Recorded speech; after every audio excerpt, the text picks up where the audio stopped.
Welcome one, welcome all.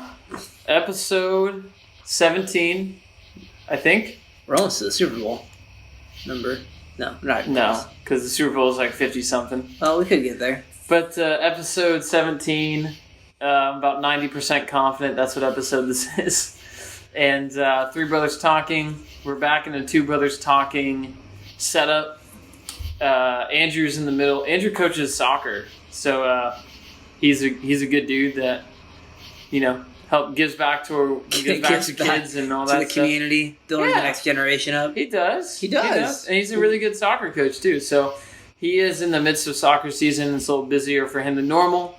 Jeremy and I are sitting down here to record episode 17 of Three Brothers Talking, episode 3 of Two Brothers Talking. You might be able to listen to the wonderful night sounds. I did a dramatic pause there so that people could hear them.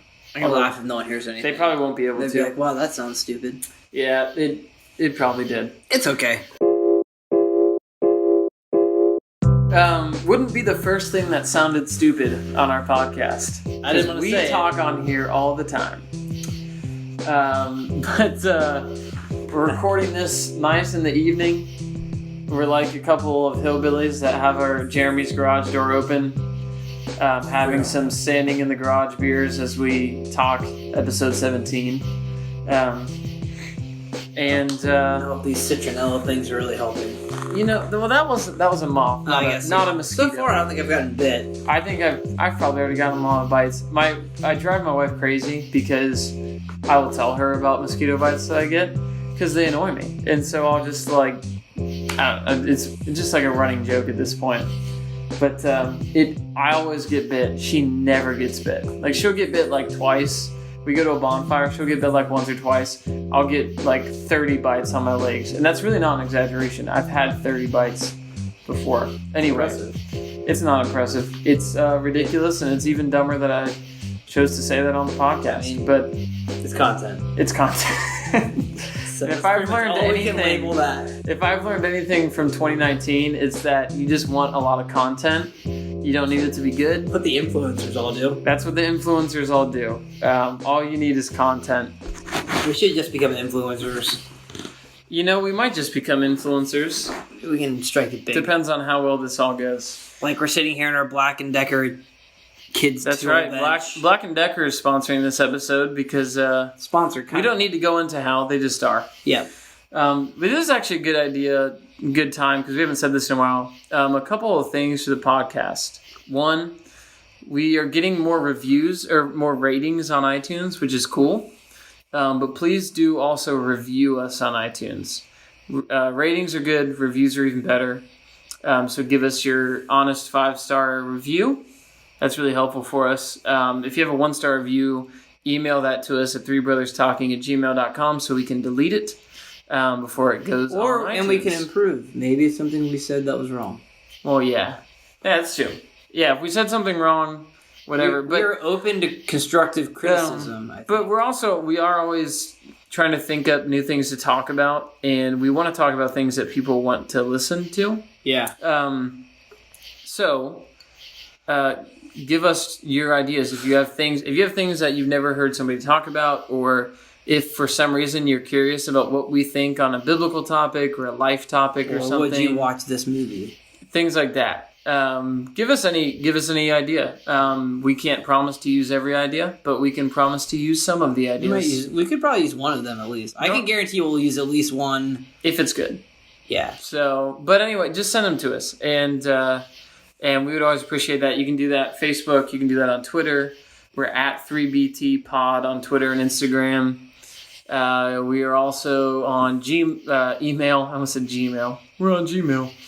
We're on email is also is also a dumb sentence to say we're on email. I don't want to say anything. threebrotherstalking.com. You can contact us, give us your feedback or whatever. The door is always open for getting your guys' ideas for us to talk about. Door's always open. So. We could just do a Q&A episode. I'd really love to do that. So if we get enough questions and answers, like we've done we've talked about doing a thing called Slap Shot Regatta. where it's basically like similar to how we've done the last question and answer a few episode 3 or 4. Slapshot Regatta. So if you give us some of those, then we can go with some of those. Yeah, so we're planning on an episode that's kind of question based before the end of the year, before we take a quick winter hiatus. We're not going to die. We're just going to take a break during the winter because hibernate. We're all busy. Everybody's busy, so we're just going to take a few weeks off to kind of enjoy the holiday and all that. So we're heading in. It's kind of weird to think about it because it's September now, but very soon we'll be in Thanksgiving. We'll be in the winter season. So we're already kind of planning the rest of the year out. So give us your questions now. So we're already planning Micah's first birthday, and we're 2 months out. So yeah. Goodness, crazy. Yeah, look forward to a couple podcasts. Soon we'll all be having two of us have already had their 2-year anniversary, but I still have to have my 2-year anniversary of marriage. And soon we'll be having episodes talking about the fact that Jeremy and Andrew have successfully raised kids for 1 year. They've survived almost a year at this point. So yeah, we'll be talking about some of those things soon, but it's not what we're talking about tonight. It's not what we're talking about tonight. This is going to be a expedient episode. The last one that Jeremy and I did together, we got the feedback from Andrew. That was good, but you guys definitely ramble more when I'm not there. So that might be true, but we're going to try to not do that tonight. Today was constructive rambling. So I don't think that counts, Andrew. Yeah, exactly. You be the judge. This is informative rambling. As informative... Exposition. Exposition, yeah. We're the character in the movie that just tells you what's going to happen in the movie. And we're even less boring than that character in the movie. Usually. Or more boring, I should have said. Anyway, this is a topic that Jeremy kind of came up with. So, at this point, I'm going to say, Jeremy. You didn't introduce By the way, I'm David. Yeah, that was David. This is not David. This is Jeremy. We did the same mistake on our last one that we did together, where we didn't introduce ourselves the whole time. We just started talking. I don't even know that we said what episode number it was. We just, talked. They know what episode number it is. It says on their phone. It says it on the phone. Or their YouTube. And also, it doesn't matter. Yeah, we could totally record episode 100 now and then release it and every one. It's all arbitrary. Anyway, Jeremy. Welcome to episode 100, maybe. I don't know. So what are we talking about? Today we're talking about one of the things I've been thinking through and processing is, do we really believe the promises of God when it comes to actually taking steps of faith? So there is a verse, it's Matthew. I'm sorry, I don't know the reference. Probably look it up on my phone. You probably could. My phone's in use currently right recording. Now. You go ahead and look it up while I look it up. All right. So where Jesus mentions... I was going to say, I don't know what verse it is yet. So well, I know that. I'm going to give a paraphrase version, and then you can say the actual reference. This is brilliant. Thank you. We're doing a great job.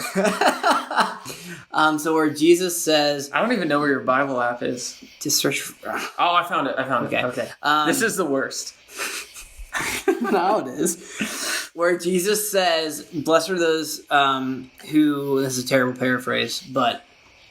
leave father and mother and they'll get everything back. Yeah. It actually says in this life, but we also know we have a life to come. Yeah.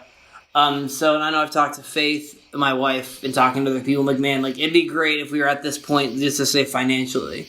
If we won the lottery, we could do X, Y, Z. And I think so often we hide behind the fact of, if we had an overly absorbent amount of money, we'd do many, many things, which doesn't really require a lot of faith in a lot of stances, because you really still have a lot to fall back on. When honestly God's saying, I bless those who just step out in faith. Yeah.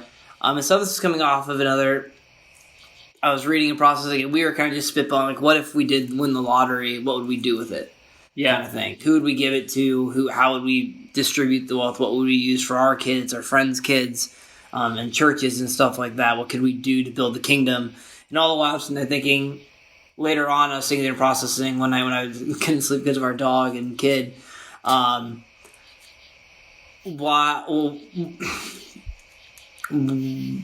holding us back from doing it now? Yeah. Jesus said, Mark 10:29, truly I say to you, this is kind of after he says it's hard for rich people to go into the eye of the needle than to go into heaven. He is right after his encounter with a rich young ruler. And Jesus says, "Truly I say to you, there is no one who has left house or brother or sister or mother or father or children or farms for my sake and for the gospel's, that he will, but he will receive 100 times as much now in the present age, houses and brothers and sisters and mothers and children and farms, and in the age to come, eternal life." So why don't we believe that now? Right. Especially the verse about in the present age. Yeah, he literally says "and." There's an "and." So yeah, in this age and the next. Like Jesus is pretty specific. He wants us to know it's not going to be all misery until you get to heaven. There's going to be reward now and reward in heaven. And if you're like me, that almost sounds prosperity gospel-ish. Give it right out of the mouth of Jesus. Like, it's almost like, Jesus, aren't you over-promising? Like, I want to immediately say, yeah, but sometimes, God doesn't promise us an easy life. Which is true. Yeah. But how do we hold on to the balance of the promises where it says you're going to receive 100-fold and the promises of, your life's not going to be perfect, but God will see you through it. Right. And I mean, yeah, we're promised suffering, we're promised blessing in both lives. Yeah. And then that's a tough... David, I don't know what the balance is. Mm-hmm. I think that's something that it's a case-by-case thing, but I think having the willing heart of saying, you know what, I'll just step and you're about the less. Because there's countless other things where you say, like Proverbs 31, like, give me neither poverty nor riches. Give me a substance I need. Just give me just enough so I don't steal. But don't give me over-absorbent amounts so I don't become conceited. Which is actually, Dave and I have talked in other areas about King Uzziah, and you get overly absorbed amount, it's easier to fall into pride. Not necessarily, you don't have to, like Job, or even Zacchaeus when he became repentant, he didn't give it all away, he gave half, and that was good. It's kind of a, there's a delicate dance there that it's really easy to go on one side or the other, and I know that I fall on the side of kind of expecting the worst from God and failing to trust in physical blessings or physical or financial blessings. I think mostly it revolves around financial. Because I want to avoid the error of wanting to use God as a vending machine. Right. And, I want to fall against the error of idolizing wealth. But I think somehow, ironically, we can end up idolizing it just the same. Even though we don't expect to have millions of dollars, we can still fall into that trap of too much emphasis on finances, too much emphasis on providing for ourselves and everything. When it comes down to one of the things big for me is responsibility. I want to be seen as a responsible, hardworking person. And I know I've mentioned faith in some people around, and saying I want people to say, "Man, that guy had it all planned out." I was actually talking to Jason Seipel about this the other day. The Sipe man. The Sipes. Parable Project. Check it out. Yes. Google the Parable Project and support them. And hopefully soon we're going to be doing an episode with Jason about it. Yeah. So that would be awesome. But we were talking about this thing going into ministry. That's a tease. Going into ministry. And stuff because me and him, who's attempting to do that now, you're stepping out of security and comfort of I have a job. Yeah. That pays well, more than I really need, and can allow me to be generous and give. But also, it'd be great for the Larks, and I can give all stuff. But then also me sitting there thinking, you know what? If I really trust the God who owns that castle on 1,000 hills, then what am I holding back on? Yeah. Why don't I just say step out? Why do I need to hold on to the fact that, yes, it's good to, we are called to work, but we're not called to, you and I talked about being responsible. Yeah. In the end, yes, it's good to save, but in the end, God still causes the water and the plants to grow. Yeah. You're just responsible to work hard. There's two sides of the coin. God is sovereign and we're responsible. Right. I think that most of us, the easy objection to raise is, well, I don't want to give away too much money because then, my family's going to lose their house. let's be realistic. Are any of us actually in danger of giving away so much money that we're actually going to be homeless? I don't think we'd ever let ourselves do it. We might like nobody's going to do that. No, and that's what... unless you're a total crazy person. You're not just going to, like... We're not saying, like, you just become a person that, like, walks out in the morning and just sees somebody and says, I'm going to give them $10,000 on my credit card. No. Like, so we're so far away from that danger. The realistic question is, why... One of my friends said this a long time ago. He posted it on Facebook, and it's stuck with me ever since. He just basically asked, how come if I'm buying something for $20 on, like, Amazon, I'll read bunches of reviews about it, but if I'm looking into, like, a charity or some, like, a friend who's going through a tough financial situation, with that, I'm so reticent and I'm so careful to give only if it's really deserved and needed. But buying something for something that you don't even really need on Amazon, we like read a bunch of reviews, we like really weigh the decision. But then it might bless somebody to give them like $30, and we're like, oh, I don't know, like things like that. Yeah. Like, why are we so? We're often we'll really easily talk ourselves into buying things for ourselves. Yeah. And we're even afraid close people. Close people. Like my wife or my son, it's like, yeah, we need that, go for it. But someone else doesn't need. Is it really a need? Yeah. God, can someone else do that? Or why can't you afford that? Yeah. You should be more responsible. Not maybe God put me here to bless you and take care of this need. Yeah. Yeah. And it's tough. Like, I think it's a dance we're going to play. Like you said, there's a response, there's a fine line being responsible, but also a fine line saying, you know what? God, I'm going to give it because my heart's in the right place here, and I've sought your face. Yeah. And let the chips fall where they may. And that's the problem, is that we don't trust. Oh, I don't trust nearly. We don't trust God to take care of that. Like, why would, like if we're ready to be generous, like we're ready to give, and why would we assume that, like, God, if our heart is pure in that moment and we're trying to give and sacrificially give, why in the world would we assume that the God who loves us and provides for us, why would he, like, somehow punish us, even if it was a dumb cause, for exhibiting something whatever? He did? Yeah, like, why would he punish us for that? Why would he, like, stop and, like, we have a pure heart, we're trying to give to something we care about or believe in. Why do we assume that he would turn around and now we're going to be short on our bills? Yeah. When like, instead, shouldn't we think, as with so many other things in life, if you make a really big decision in life, you have to eventually come to the point where you say, okay, I only know 60% of this decision, and I have to trust God with the 40%. Like, I can only know so much about the future. And we need to... But with those decisions, we have to then be able to trust and say, all right, I'm going to put my faith in God that 40%, he's not just going to, like, pull the rug out from under me with those 40%. And with money, it should be the same thing. I might not have a lot now, whatever a lot means to me, but why am I not more ready to give, trusting that God will replenish that if he sees fit?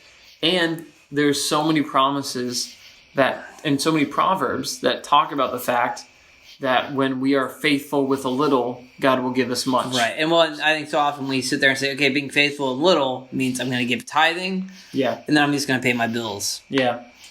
Whereas if you look at faithful, even that verse, like Christ is literally saying, like, at that time, family was everything. Yeah. That was your name was everything. And fields was most of their sole source of income. Yeah, their wealth was tied to their crops, to their animals. Yeah. So that is, and look at, like, me, I'm an engineer. That's what most of us define ourselves by, what we do. Our identity is our name and what we do. Mm-hmm. Same thing. So Christ is literally saying, leave what you're doing and you will receive, or leave what you're holding so close to you as your identity. Yeah. And trust me in it. Leave your father and mother. No one. Christ says it. Christ says the words, no one. No one will fail to receive even 100-fold what they've left behind. And that might not be... We don't know exactly how it works out every time. No. That might be... It doesn't mean that if you give away $10,000 tomorrow, you're going to get a check for exactly 100 times that the next day. You're not going to necessarily get $1 million check in your mailbox. And it doesn't mean you won't have to ask for help from someone. Yeah. I think that's one of the big things. I know talking to a friend, Josh, about it, he goes, you're afraid of it. He goes, but you realize at the end of the day, your parents or your in-laws will never let anything happen to you. If you just actually go and say, I need help here, you have enough people around you to care about you, and that might be the way God uses it. Yeah, and God has put people around you. And maybe the way that you're going to receive 100-fold is because you sacrificially gave to somebody. Maybe you do sacrificially give to the point where your family is kind of stressed out about it. One, you're not necessarily sinning in that moment just because you gave away too much. Maybe, yes, in the future you can be a little wiser. But at the same point, if there was a real need, you don't need to be ashamed of that. And maybe the way that you receive 100-fold is just as you gave sacrificially, someone else is going to be ready to give sacrificially to you. Right. And I don't know. I think there's my favorite quote about giving is from C.S. Lewis, and it's in Mere Christianity. He says basically, the only way that we can know he says the only way we can know we are giving enough is that we should be giving so much that our giving precludes us from doing things we would want to do. Meaning, we know that we're giving enough, not when we reach a certain percentage of our income, but when our own entertainment and whatever takes a bit of a hit because we gave so much money away that we don't get to drive the nicest car that we want to drive, or see all the movies we want to see, or eat out all the times we want to eat out. That's when we're actually giving sacrificially, because we're actually sacrificing. We're actually building into the kingdom. Yeah. That's the thing. I think so often we sit there and say the only way we build in the kingdom is financially. And yes, that is part of it. Money, money's the closest thing we get to omnipotence, is what the quote says. Yeah. For a reason, because that's where we feel power. Yeah. But also the fact of, man, to really build the kingdom, God doesn't need my wallet, but typically my wallet is the closest thing to my heart. Yeah. Yeah, where our treasure is, there our heart will be also. Right. And, yeah, we build the kingdom by...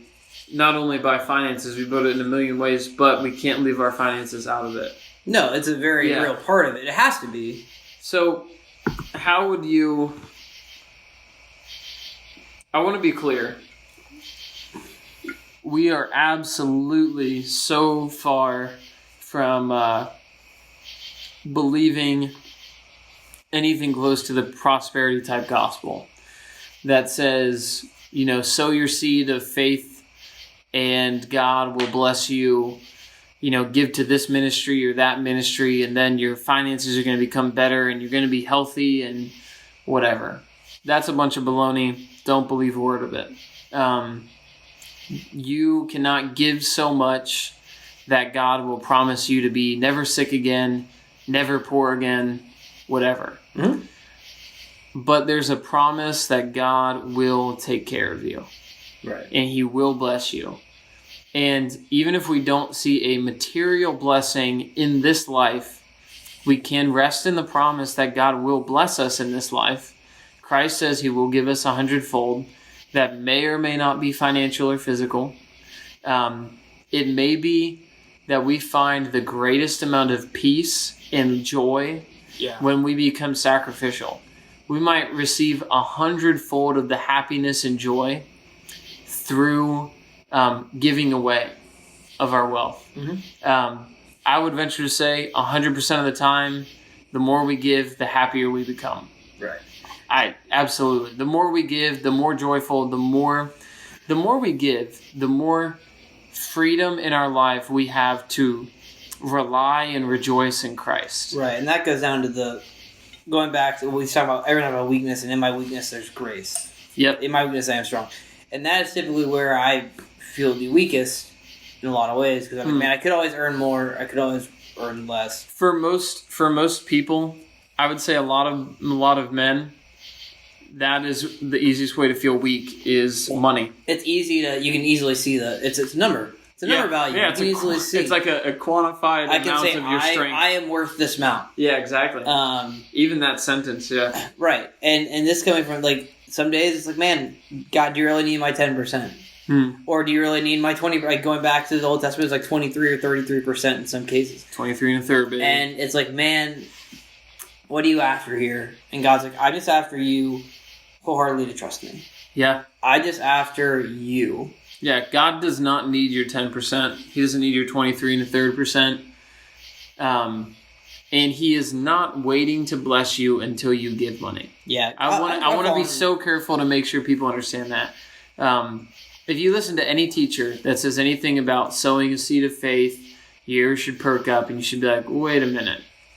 God does not wait to bless us until we give a certain amount or do a certain amount of things. No. He blesses us. Christ dies for us while we're still sinners. He calls us to know Him. He regenerates us and saves us while we're sinners before we do anything for Him.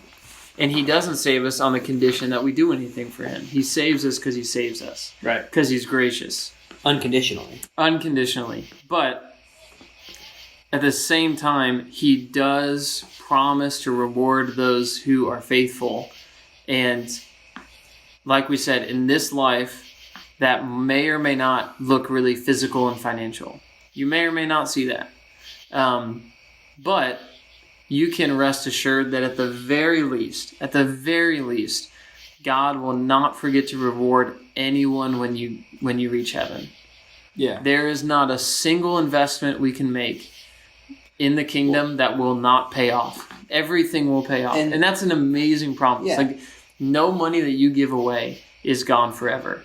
You giving sacrificially, you serving other people with your wealth, it will always come back to you. Yeah. Either in this life, but certainly, and more importantly, eternally in the life to come. And that's where a lot of us, they sit there and say, okay, I get my paycheck. Yeah. And it's like, okay, I can either trust God with this amount, because let's be honest, 10%, let's just say 10% tithe. It'd be really nice to keep 10%.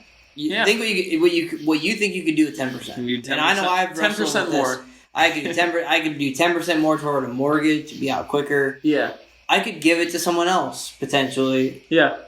Or say, okay, but sitting there and trying to cultivate this generous heart and let God work. Yeah.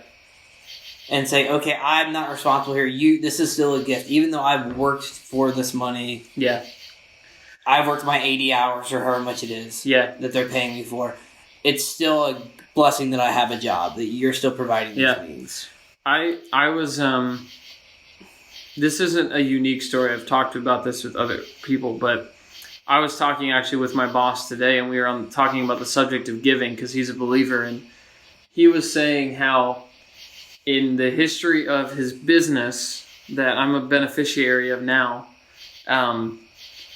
he has seen the difference when he started to give away a portion of the business's income and tithe even off the business, not just his own personal income, but off the business itself, giving it away.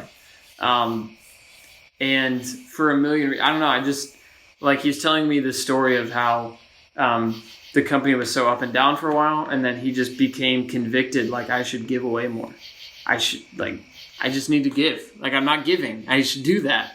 And he just said that it has taught him so much about God's ability to provide. Even though when he made the decision to start doing that, he was pretty scared about, like, because that's a big commitment. Right. Well, I mean, look at you. Right now. You are getting ready to buy a house. Yeah. I have a new house.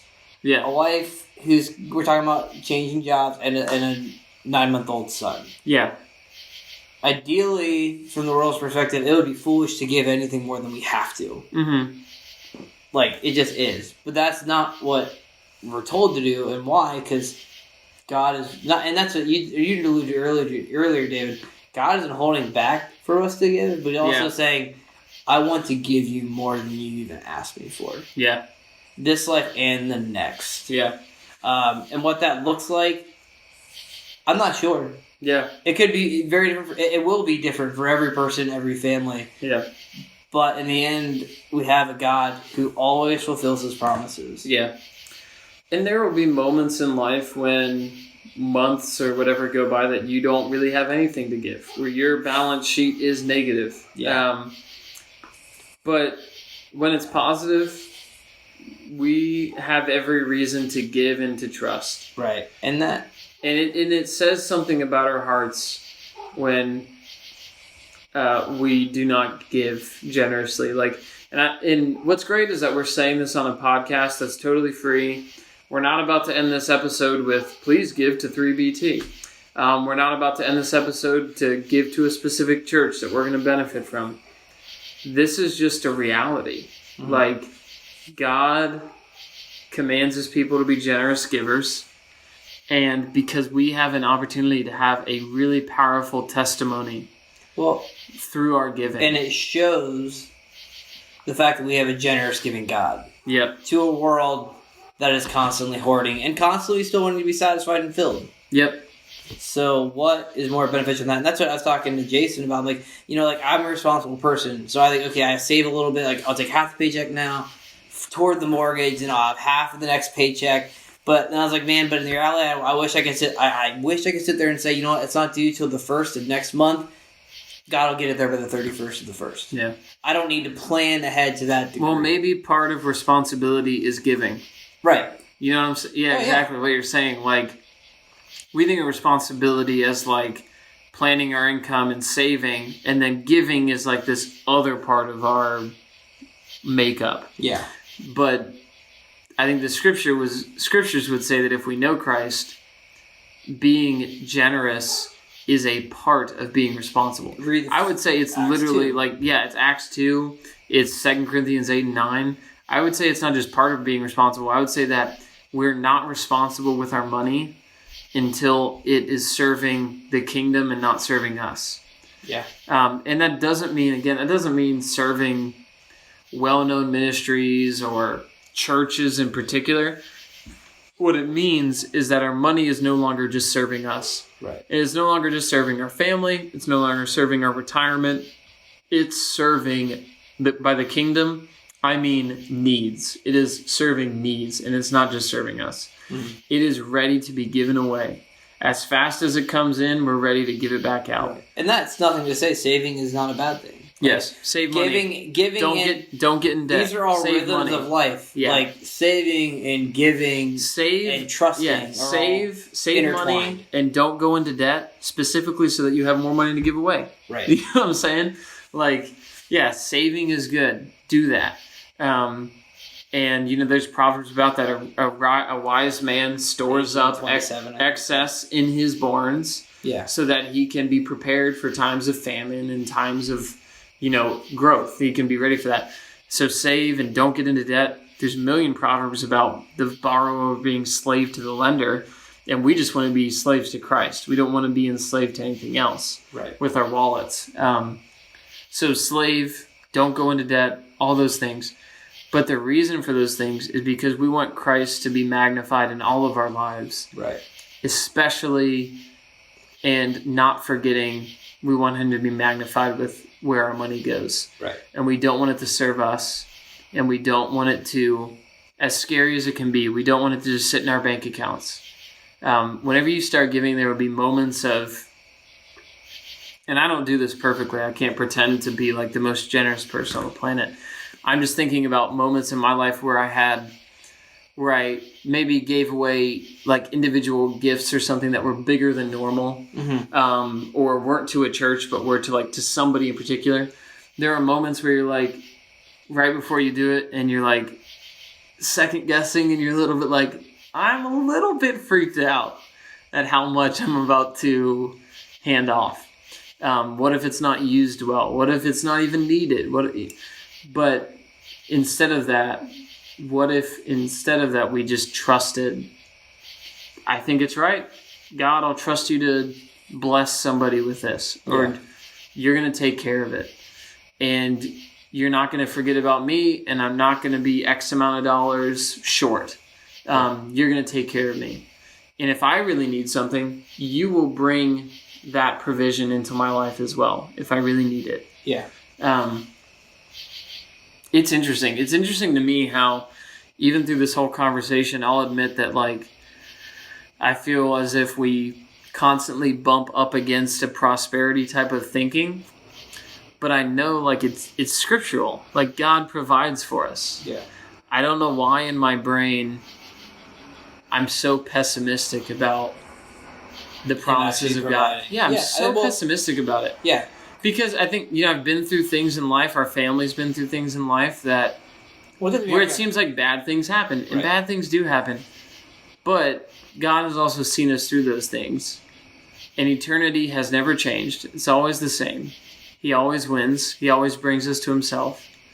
But it's interesting to me how my mind kind of constantly bumps up against the, like, oh, watch out, getting a little too prosperity. And if we have said things that you think are maybe a little bit borderline, talk to us about it.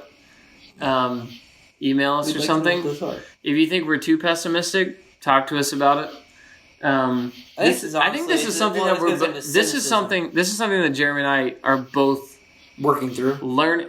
Yeah, like theologically, I have all my ducks in a row, but I'm still like figuring out how to trust it. And to be fair, it is much easier when you're single. Oh yeah. When you add a wife, a kid, a house. Yeah, planning to buy your first house, having your first kid. It changes so much. It's like, okay, and that's why I was like, man, I can think back to ways I was generous before. Oh yeah, like, when I was single, I did that. When I was single, it was so much easier. I would never do that now. Yeah. And I'm like, and then part of me is like, why wouldn't you do that now? Like, what changed?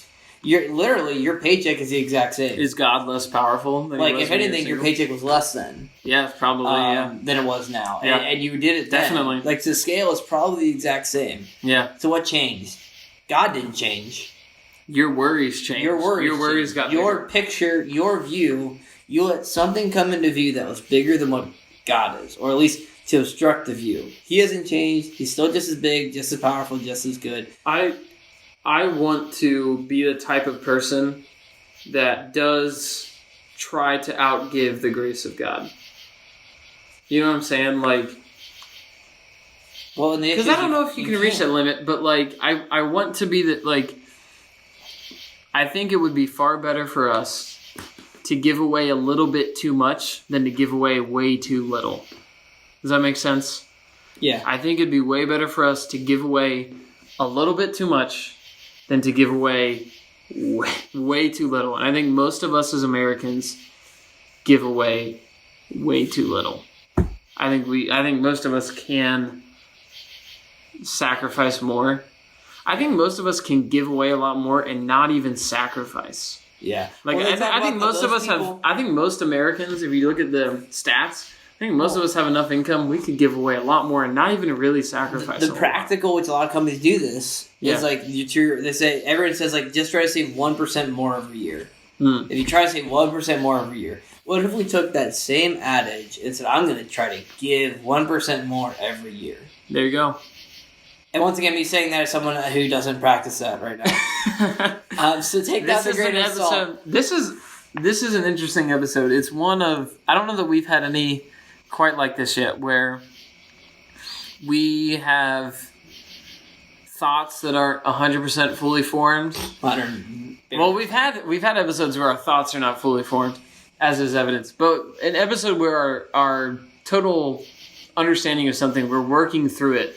Well, that's what I think you work through it different seasons. And also, none of us would say right now, neither of us would say we're the kind of giving that we would want to be. No. I wouldn't say that. I would 100%. I would definitely say that I do not trust God as much as I want to. Right. I don't. My wife and I were talking about this yesterday, even because we had an opportunity to give to some people, and I can say, thankfully, we're committed to giving in this way, and we're trying to figure out how to do that logistically right now. But we're committed to doing it. But anyway, we were having this similar conversation yesterday even, of like, we said, hey, that's a need, let's fill it. And then we were both like, that's kind of a lot of money, that's kind of scary. Right. But, so we're still figuring out, and we had this conversation about, well, do we trust God enough to do it? and to trust that he'll figure out the logistics, he'll figure out the whatever. We already looked at our budget. There's space in the budget. We can do it. Yeah. He's already blessed us with it. It's but it just comes down to trust. Well, that's few things get to our hearts as quickly on the trust factor. Few things really are poignant about how much we trust God than when you start talking about money. Yeah. Where we spend our money shows how much we trust God in a lot of ways. Or where we don't spend our money. Or are we literally just saving it and saving it and saving it? Like it talks about the fool in Proverbs who built barns into a fool, or Ecclesiastes, and then he goes, and you're just going to go away. You're never going to get to enjoy it anyway. Jesus said in the Gospels that the guy builds barns, and then God says, "Fool, tonight your soul is required." Right. So there's a very fine line between saving and giving and enjoying, and enjoying is a good thing too. So enjoying the fruits of your labor, but also enjoying the gifts God has given you. Yeah. All the while giving. Do all three: enjoy, save, give. But I think a Christian. Real fast, so you can say what you're saying. A Christian, if we really trust God, we are able to enjoy and to save and to give. Yes. I mean, I agree. I think of any of those three, we enjoy the best. Probably giving is enjoy the best, which probably far outweighs our savings, which probably far outweighs our giving. Yeah. Probably. And that should be, from my understanding of Scripture, and like I said, someone who's not good at this and praying for a more generous heart and more of a trusting heart, honestly, for my wife and family and I, but it should be reversed. Yeah. So this was going to be a really fast episode. It's not a fast episode, is it? Sorry. We started going about it, and I think it was good.